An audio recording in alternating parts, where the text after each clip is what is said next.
Përshëndetje shikues nderuar televizion shqiptar të Amerikës, jemi në emisionin Diaspora dhe vendlinja, do të flasim për zgjedhjet 11 maj 2025. Ne kemi sjellë informacione të vazhdueshme se si është zhvenduar diaspora dhe konkretisht nga informacionet e deri tanishme nga Komisioni Zgjedhor i Zgjedhjeve që është në Shqipëri, janë rreth 200.000 votues do të votojnë nga diaspora, po ashtu një informacion i paraafërt është edhe për Shtetet e Bashkuara të Amerikës do të kenë 20.000 votues. Shifrat janë jo fort të mira, janë shifra të cilat tregojnë se partitë politike dhe Komisioni Zgjedhor i Zgjedhjeve nuk kanë kryer sa si duhet punën për të ndërtuar infrastrukturën me diasporën. Kjo do të ngelet për zgjedhjet e ardhshme si një detyrë dhe obligim për ta rregulluar. Disa bashkëdhëtar që janë në Shtetet e Bashkuara të Amerikës nga zona e Malësisë më kanë rekomanduar si televizion për të kontaktuar një kandidat për deputet, i cili ka vënë kandidaturën në zonën e Malësisë, një person i cili ka ca cilësi të cilat na tërheqin që neve ta suportojmë, dhe ky është Aurel Markaj. Unë kam ndjekur disa video, kam ndjekur dhe ecurinë e fushatës tij, sepse jam interesuar për të krijuar atë opinionin para prak për të realizuar bisedën. Është një djalë inteligjent, i shkolluar, edukuar, edukata familjare dhe ajo profesionale si mësues, ka ndikuar në formimin e tij jo vetëm nga ana profesionale dhe njerëzore, por dhe si politikan, duke patur një komunikim me kulturë, me edukat, i sjellshëm, edhe përshtrimin e programit të tij e ka sjellë në mënyrë të kuptueshme dhe të shpjegueshme në mënyrën perfekte. Jam i kënaqur ta kem në emision shikues nderuar, e kam në linjë direkte në Skype Live. Zoti Markaj të përshëndes, mirë se ke ardhur në televizionin shqiptar të Amerikës. Cili është Aurel Markaj? Si fillim lejoni t'ju falenderoj për ftesën. Është kënaqësi e veçantë të jem në televizionin tuaj dhe i përshëndes gjithë shqiptarët e mi, gjithë malësorët e mi, gjithë bashkëdhëtarët e mi që ndodhen në Shtetet e Bashkuara. Unë jam Aurel Markaj, jam një djalë i lindur dhe i rritur në Malësinë e Madhe. Kam mbaruar universitetin në vitin 2009, master profesional në degë biologjik kimik, që nga ajo kohë vazhdoj dhe jap kontributin tim në zonën e Malësisë së Madhe në fushën e arsimit. Kam punuar në pozicione të ndryshme në arsim në Malësinë e Madhe, udhëtore drejtuese, aktualisht jam në arsim në një gjimnaz në Malësinë e Madhe. Gjithë jetën time jam munduar që t'ia kushtoj pjesë edhe trive trejave të kësaj zone. Kam përveç profesorit tim jam aktivizuar në politikën e kam pas si një pasion timin dhe kam qenë i vogël që jam angazhuar në politikë. Që në moshën 18 vjeçare, që në vitin 2005, fillua aktivitetet e mia politike si çdo i ri. Vitin 2011 jam aktivizuar për herë të parë, kam kandiduar për këshillin e komunës aso kohë, në Shkëlqë, ashtu quajtur, kam qenë në kandidatët më të votuar të asaj kohe. Dhe nga vitin 2011 deri në vitin 2015 kam marrë postin e këshilltarit të komunës Shkëlqë. Po kështu në vitin 2015 jam aktivizuar dhe kam kandiduar për forumin e enorm të Malësisë së Madhe për Partinë Demokratike. Nga 2017 deri në vitin 2021 kam mbajtur postin e kryetarit të forumit të enorm të Partisë Demokratike në degën e Malësisë së Madhe. Gjatë kësaj periudhe jam angazhuar maksimalisht në të trejat të pjatën një pozitive se politika atë dhe trive, atë dhe trejave që e duan të shtajnë faktet të jetën e programin e rënjë e në Në vitin 2017 jam kandiduar për deputet sërish në listën zgjedhore për Partinë Demokratike në qarkun Shkodër.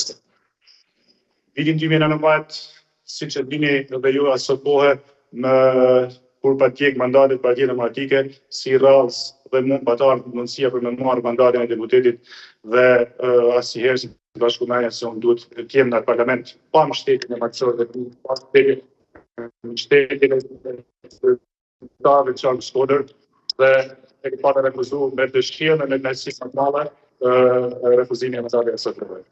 Sot në vitin 2025 jam kandiduar për deputet në listën shumë emërore të qarkut Shkodër në listën e hapur nga Partia Demokratike dhe që nga fillimi i fushatës, unë jam aktivizuar maksimalisht në strukturat e Partisë Demokratike, me njerëzit e thjeshtë, me njerëzit e ndershëm, me familjarët, me trinë, me treja, janë pjesë e fushatës time për zgjedhjen e lajmit.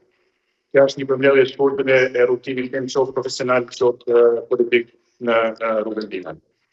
Zoti Marka i Qarku i Shkodrës, sa deputet ka dhe sa nga këta do të jenë në zonën e Malësisë? Qarku i Shkodrës ka gjithsej 11 deputet. Dhe Qarku i Shkodrës përfshin nga Puka, Fusharzi, Vaudesh, Bashkia Shkodër Komplekt dhe Bashkia Malësi e Madhe. Ku nuk ka një ndarje Malësi ose Shkodër, por është komplet Qarku 11 deputet.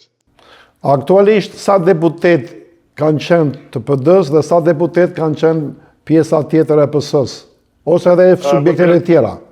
Po të referohemi zgjedhjet e 2021, ndarja mandateve ka qenë e tillë, 5 mandate ka pas Partia Demokratike, 3 mandate Partia Socialiste, 2 mandate ka pas Partia e Tomdoshit dhe 1 mandat PS-ja. Jeni një mësues i suksesshëm në punën tuaj.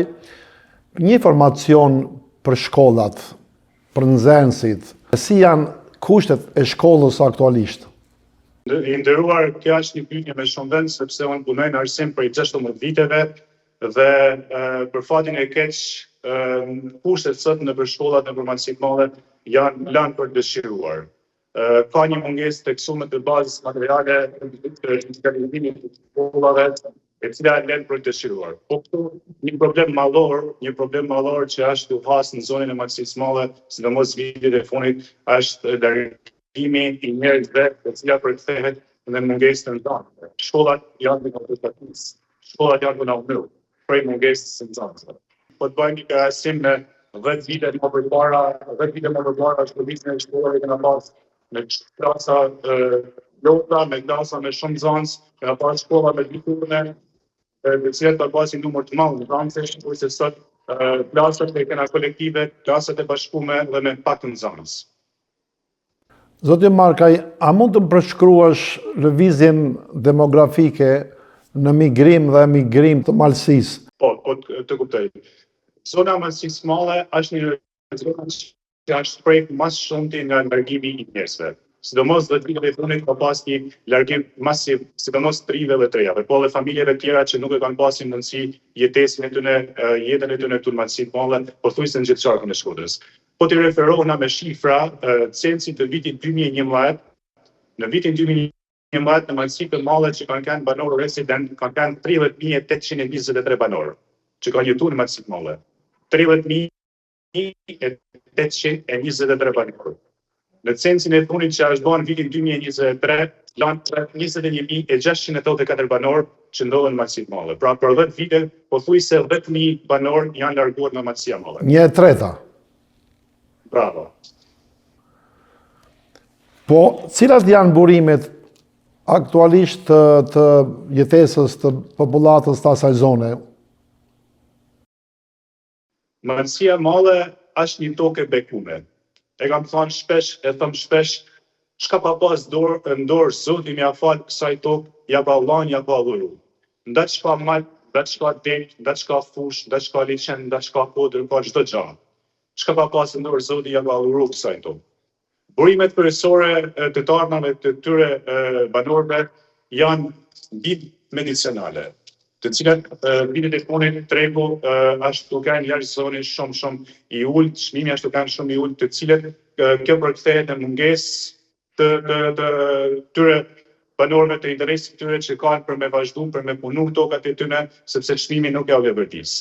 Po kështu bujësia, po kështu blegtoria, cilat janë disa degë, të cilat Malësinë e Madhe shfrytëzohet masivisht për largimi i njerëzve, ka humbur dhe interesin e këtyre banorëve për me produktu të këto kulturat e ndryshme. Zoti Markaj, cilat janë disa nga vështirësitë e jetesës aktuale në Malësi, pasi juve keni hyrë në garë për deputet dhe mendoj se ato do t'i dini, çfarë kërkojnë përmirësime, sigurisht përmirësime në mënyrë të vazhdueshme është i nevojshëm, por cilat janë ato më emergjentët që nuk janë zgjidhur për momentin? Them drejtën, unë jam të takuar shumë njerëz gjatë përshtatës time, jam të ndëgjuar shumë problemet që ndodhen në zonën e Malësisë së Madhe. Problemet e tyre janë edhe problemet e mia, sepse unë jetoj në Malësinë e Madhe, punoj në Malësinë e Madhe dhe çdo problem i këtyre banorëve është edhe problemi im. Vjen të them drejtën, vjen zër diskutojnë vitin 2025, të diskutohen akoma disa fenomene të cilat vazhdojnë për viteve që të rregullohen. Problemet kryesore kena me energjinë elektrike. Probleme kryesore kena me ujin e fishëm. Problem kryesor kena me infrastrukturë, sidomos në fshatra të ndryshme, të cilat janë probleme madhore sot në vitin 2025, ashtë prej shumë vitesh që këto Masinë e madhe, rrjeti e elektrifikimit lënë të dëshiruar dhe është një problem shqetësues për banorët e kësaj zone. Po kështu, është edhe ajo që diskutova pak më përpara për sa i përket bibe medicinale të cilat nuk po gjejnë treg, nuk po gjejnë mundësi ose çmim për me marrë të ardhmën prej këtyre burimeve. Janë këto fenomene të cilat janë ndikojnë negativisht tek këta banorë të Maqedonisë Madhe, që kërkojnë një zgjidhje urgjente nga shteti shqiptar, me nimesa të ndryshme, me forma të ndryshme që të vinë dispozicion të në banorëve mundësinë për të jetuar në këtë tokë bekuar që Zoti i ka krijuar. Po, meqense po flasim për vështirësitë, cili është programi juaj, pasi edhe ju keni një kënd vështrim, keni edhe një angazhim për të zgjidhur këto vështirësi e probleme që kanë aktualisht banorët e zonës që juve do të përfaqësoni? Po, përveç programit Partisë Demokratike, që është një nga programet më të mirëama që është bërë prej dekadave, unë si kandidat i Partisë Demokratike jam referuar programin tim duke marrë në konsiderat hallet dhe problemet e kësaj. Një problem që është më madhore që duhet në mënyrë urgjente të zgjidhet është frenimi i emigracionit dhe kthimi të rinjve në Shqipëri, Maqedoninë e Madhe, në Shkodër e kudo. Është një pikë kryesore e programit Partisë Demokratike dhe programit tim si kandidat të gjejnë forma, të gjejnë mënyra që stimulohen të rive të reja të cilat sot jetojnë në Maqedoninë e Madhe, të mos ta shohin si mund largimin nga këtë tokë. Po kështu, dhe shumë të rrjet të reja që janë larguar vitet e fundit ta shohin si mundësi, ta shohin si shpresë ardhjen e tyre në Maqedoninë e Madhe, në Shkodër e kudo në Shqipëri. Duke i mbështetur të trit që duhen të hapin agroturizme të ndryshme, punishme artizanale apo ferma moderne, duke i mbështetur shtetin. Për sa i përket skemës mbështese për kthimin nga migrimi me toka, lehtësira fiskale, kredit buta për këta rrjet të reja.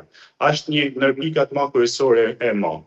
Pika tjetër që unë kam vendosur tek programi është vendimi i bujqësisë dhe kreditës.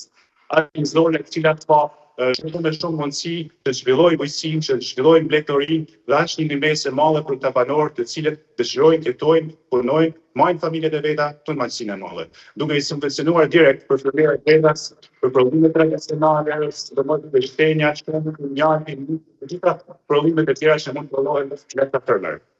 Përveç kësaj, duke bërë tregje lokale për produktet e zonës, për prodhimet e tyre në nivel kombëtar, që të njihen këto produkte në gjithë hapësirën të ndryshme të territorit të Shqipërisë, pse jo edhe në vende të tjera të botës. Përveç kësaj, duhet një çanër teknike për trajnimin e fermerëve në teknologji moderne dhe marketing që të kenë një zhvillim sa më suksesshëm. Një pikë tjetër është rrjeti i infrastrukturës dhe i shërbimeve, e thash edhe pak më përpara, sidomos në fshatra, infrastruktura lënë për të dëshiruar, e cilat duhet një ndërhyrje urgjente për përmirësimin e saj. Përmirësimi ose furnizimi me ujë e pishëm dhe me energjinë elektrike është një ndër pikat kryesore që duhet vendoset pikë kryesore për rregullim sa më parë për këta banorë, ujë i pishëm dhe elektrifikimi në mënyrën më perfekte, më të mundshme së vitin 2025 është pakësi gjërat sot për këto probleme. Ruajtja e pasurive natyrore është një ndër kryesore. Ruajtja e pasurive natyrore është një ndër kryesore për këtë zonë që ka sa dush pasuri natyrore. Dhe unë kam ndonë edhe medicinen për në fund sepse jam i fushë. Vetë arsimi dhe shëndetësia pranë njerëzve është një pikë kryesore që programi Partisë Demokratike dhe programi im si kandidat për deputet do të jetë kryesor për sa i përket arsimit dhe shëndetësisë me marrjen e mandatit në zgjedhjet e 2025. Kjo është një gjë kryesore të programit tim si kandidat për deputet në çark në Shkodër. Cili është slogani juaj gjatë fushatës dhe si do t'i zgjidhësh këto probleme? Ku do t'i gjesh burimet, lidhjet? Slogani i fushatës time është përtej jo vetëm Maqedonisë Madhe, por përtej kësaj, për gjithë bashkëpunëtarët e mi, për gjithë bashkëpunëtarët e mi kudo që ndodhen në gjithë botën. Slogani që unë kam vendosur është të mos jemi më vendi që ndrohet nga larg. të mos jemi më ai vend që emigrantët, diaspora, bashkëdhetarët e mi e ndrojnë, por të vinë dhe të jetojnë malsinë e madhe në Shkodër në Shqipëri. Do bëhet gjithçka ç'është e mundshme që të kthehet kjo shpresë, që këta njerëz ta shohin si mundësi ardhin e tyre malsinë e madhe në Shkodër kudo në Shqipëri. Të falenderoj shumë për zgjedhjen e sloganit, njëkohësisht të falenderoj shumë për programin që ke sjell. Ishte një program që ka shqetësimet aktuale të zonës, po cili është kundërshtari politik tuaj i të majtës që konkuron në zonën tuaj dhe pse do fitoni juve ndaj tij? Kundërshtarët e mi politik janë disa malësorë që unë i respektoj mas shumëti, i vlerësoj mas shumëti, nuk kam asë edhe një lloj gjaje që unë t'i kundërshtoj sepse partia tyre i ka vendosur për programeje, por unë do ju bëj thirrje malësorëve që të shohin mundësinë për ata njerëz që jetojnë në malësi të mëdha, që punojnë në malësi të mëdha, që të ardhmen e tyre shohin malësi të mëdha, që të bëjnë krahasimin mes njerëzve që vinë malësi të mëdha për të marrë një mandat deputeti ose për të marrë një pozicion drejtues. Mirë, të falenderoj.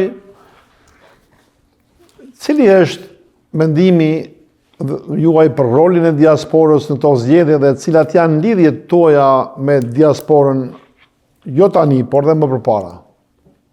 Unë të rizgjova në fillim kur thera 200.000 vetë nga diaspora, realisht janë 246.000 persona që kanë të drejtë votën nga diaspora, e cila kësaj here do të ketë një rol të jashtëzakonshëm në vendimarrjen për sa i përket zgjedhjeve të 11 majit. Ka pak ditë që ka filluar të shkojnë zarfet këtyre njerëzve nëpër shtëpia, kudo nëpër Evropë, nëpër botë, edhe aty tek ju në Amerikë kanë filluar dhe të binë zarfet. Na kemi të pas shumë e shumë kontakte të cilët diaspora jam i binun se do ketë një rol jashtëzakonshëm kësaj herë për kthimin e Partisë Demokratike në pushtet. E shohin si obligim, e shohin si mision të tyre që kthimi i Partisë Demokratike në pushtet vi dhe ata të kenë rolin e tyre në këtë gjë. Një informacion nëse juve do ta keni dhe sigurisht do ta keni sepse tashmë i keni hyrë fushatës politike, do të jeni deputet mbas 11 majit. Ku janë të përqendruar më shumë diaspora e Malësisë dhe kryesisht e zonës ku juve kandidoni? Një pjesë e madhe e malësorëve ku janë regjistruar diasporë ndodhen edhe në Shtetet e Bashkuara të Amerikës, të cilët do kenë një rol të jashtëzakonshëm kësaj herë në rezultatin e zgjedhjeve të 11 majit. Po kështu, një pjesë tjetër e madhe është edhe kudo në Evropë, sidomos në Itali është një numër i madh i këtyre malësorëve të cilët janë regjistruar për të votuar në zgjedhjet e datës 11 majit. Por për gjitha shtetet e Evropës kanë numër të caktuar, por këto dy shtete, Italia dhe Shtetet e Bashkuara të Amerikës, kanë një numër më të madh se shtetet e tjera. Unë e vlerësoj shumë dëshirën tuaj dhe unë t'jap hapësirë edhe sot edhe herë tjetër kur duash që juve të komunikoni me diasporën sepse ndjemi edhe ne të respektuar nga ana juaj. Pra, pavarësisht sjelljeve të partive, juve si individ e vlerësoni diasporën. Cili është programi juaj për diasporën? A keni juve diçka specifike? Më lejo të data e pyetja e parë që bën e nderuar për sa i përket numrit pak të regjistrimeve të diasporës.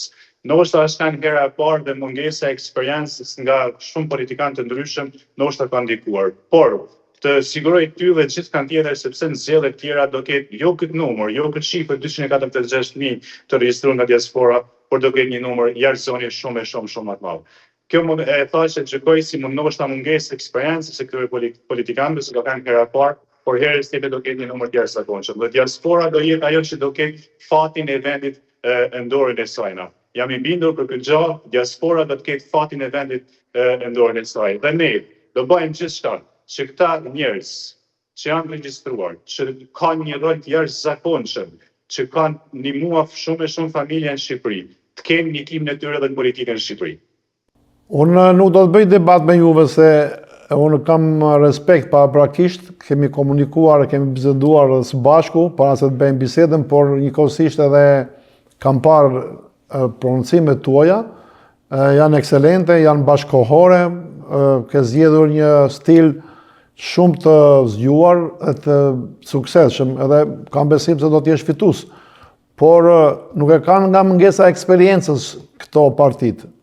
Këta kanë eksperiencë shumë, nga që kanë eksperiencë bëjnë të sillen me diasporën, sepse diasporën e kanë miell për 35 vjetë, vetëm kanë marrë benefitet e diasporës dhe si kanë dhënë asgjë, pse të mos i japësh respekt për votën. Këto që i them, i kam vetë personalisht dhe miliona shqiptarë që jetojnë jashtë kanë mendimet e mia, por nuk ju takojnë kritika për juve, është kritika për nivelin e lartë, gjithë cilin e kemi bërë vazhdimisht. Vazhdojmë këtu në pyetjet. Pse diaspora e zonës ku juve jetoni duhet të votoj juve?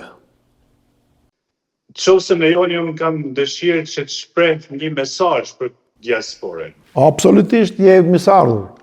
Vëllezër dhe motrat e diasporës, ju që keni mbajtur Shqipërinë gjallë nga larg, që keni ndihmuar familjet, fshatin, qytetin, vendin pa u lodhur asnjëherë. Është koha që zëri juaj të dëgjohet edhe në kutinë e votimit në këto zgjedhje që po vinë me datë 11 maj. Shqipëria nuk mund të ecë përpara pa ju. Malësia Mallë, Shkodra dhe gjithë sharku jonë nuk ka të ardhme pa ndihmën tuaj, eksperiencën tuaj, hallin dhe për problemet që ju i keni has, ju janë shqetësimet tona, vizionin tuaj. Prandaj, këto zgjedhje, ju bëj thirrje të bashkoheni me ne, bashkoheni, na ndihmoni me eksperiencën tuaj, me mendimin tuaj, votoni, ndikoni, bashkoheni për një Shqipëri që nuk braktiset, por ndërtohet.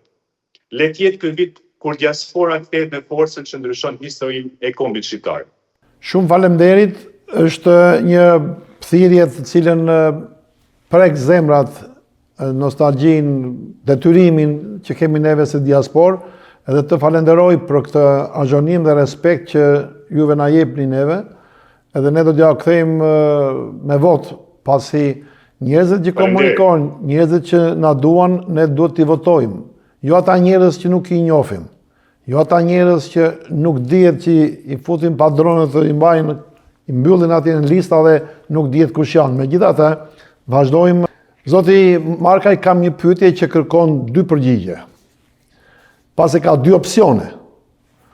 Opsioni i parë është ju do të fitoni më 11 maj, fiton dhe PD-ja.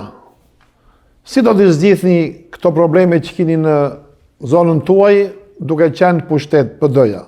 Dhe nga ana tjetër, nëse absolutisht ju fitoni, nuk fiton PD-ja, larg qoftë fiton PS-ja. Si do të zgjidhni juve problemet kur në pushtet do të jetë PS-ja? Pra, deputet juve në zonën ku keni vendosur kandidaturën, si do të zgjidhni këto në 2 rastet? Në lejoni t'i përgjigjem pyetjes suaj me kënaqësi më të madhe. Unë jam i bindur se kësaj here Partia Demokratike do vinë pushtet. Nuk ka asnjë lloj rrugë tjetër, nuk ka asnjë lloj mundësie tjetër. Me datën 11 maj, shqiptarët e diasporës, shqiptarët e Shqipërisë që ndodhen këtu, do votojnë për ndryshimin. Ndryshimi sot është i duhur, është i mirë për gjithë. Për atë majtin, për atë djathtin, për atë elektoratin krejt, për gjithë ndryshimi është i nevojshëm. Dhe jam i bindur se këtë ndryshim shqiptar kësaj here do ta bëjnë me votën e lirë.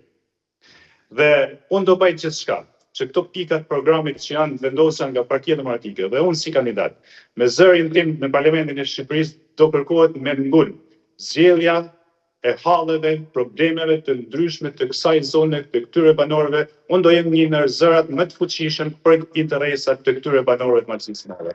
Do kërkoj gjithçka që të mbështetet kjo zonë, për krahet kjo zonë, në mënyra të ndryshme që shteti shqiptar mundet me afro kësaj zone. Zëri i Malësisë Madhe kësaj here do të jetë shumë e shumë më i fortë në Parlamentin e Shqipërisë. Po në rast se ne duam rotacion dhe rotacioni është shumë i mirë, po në rast se rotacion... Nuk ka në rast se. Je kuptoj, por nuk varet nga neve të dy.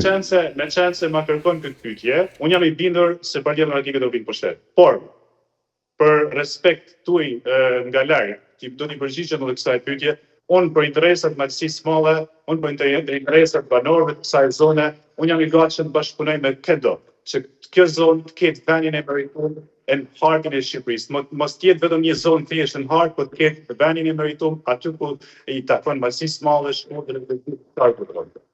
Shiko, kjo përgjigje që thatë juve është televizim. Më 11 maj 2025 shqiptarët nuk kanë luftore, kanë një opsion zgjedhje se kush do të qeverisin. E kupton, duhet parë... Absolutisht është e vërtet, na të gjithë jena, sidomos në zonën e Maçisë së Madhe, me të gjithë na jena miq, jena shok, na nuk jena luftë. Jena në zgjedhje ku maçorët do dinë zgjedhje. Cilët janë preferenca juaj, pavarësisht politikës të partisë, preferenca tuaj për partnerët ndërkombëtar të Shqipërisë, cilët janë? Shqipëria historikisht partneri kryesor ka pas Shtetet e Bashkuara të Amerikës. Dhe jam i bindur se Shtetet e Bashkuara të Amerikës kanë pas një rol të jashtëzakonshëm në Shqipëri prej vitit 91 e deri më sot. Dhe këtë herë do ta përkthejnë edhe me një mbështetje edhe më të madhe me limesin për të ardhur pushtet Partia Demokratike. Roli kryesor i Partisë Demokratike ka qenë jashtëzakonisht një në rolet më të mëdha që ka pas një bashkëpunim me Shtetet e Bashkuara të Amerikës, po kështu edhe me Evropën. Ne jena dëshmitar për liberalizimin e vizave, jena dëshmitar për futjen e Shqipërisë në NATO, e cila ka qenë Partia Demokratike atë kohë në pushtet se ka pas një rol jashtëzakonshëm, një mbështetje të jashtëzakonshme si nga Evropa, si nga Shtetet e Bashkuara të Amerikës. Por Shtetet e Bashkuara të Amerikës jam i bindur se kanë një rol jashtëzakonshëm në Shqipërinë tonë dashur. Cili është mendimi juaj për shqiptarët që jetojnë jashtë Shqipërisë, por që janë në Ballkan, Maqedoni, Kosovë dhe në Malzi? Për mua janë gjithë shqiptarë.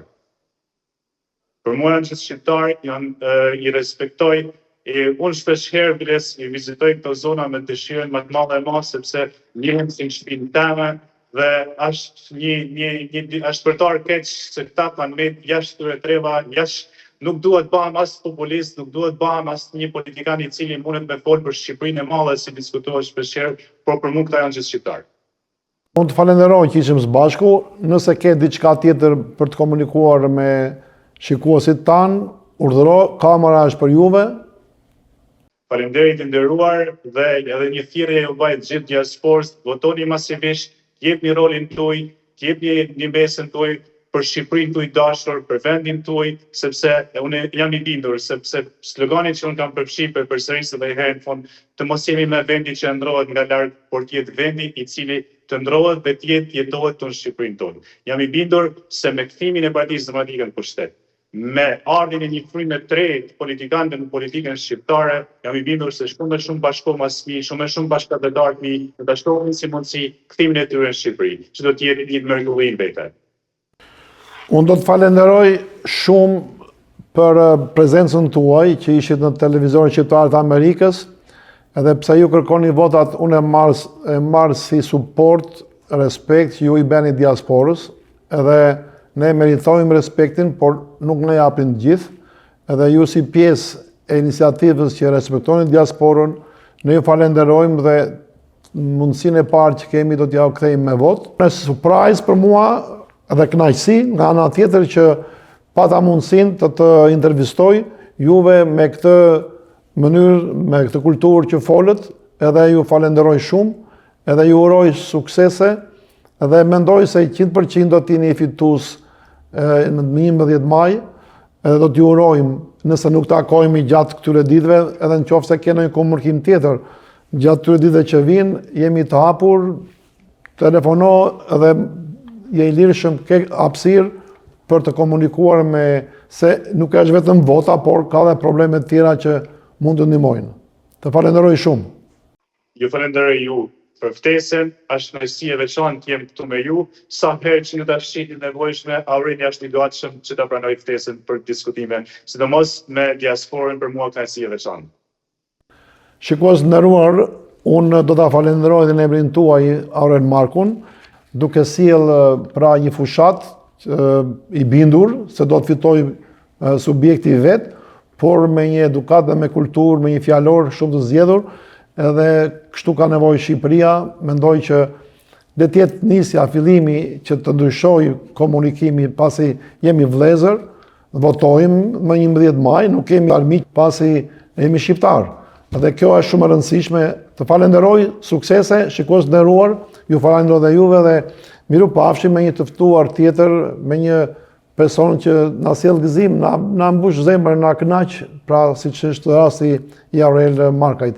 Faleminderit zoti Aurel. Të falenderoj shumë të falenderoj dhe do të shikojmë përsëri. Suksese. Suksese. Faleminderit. Suksese.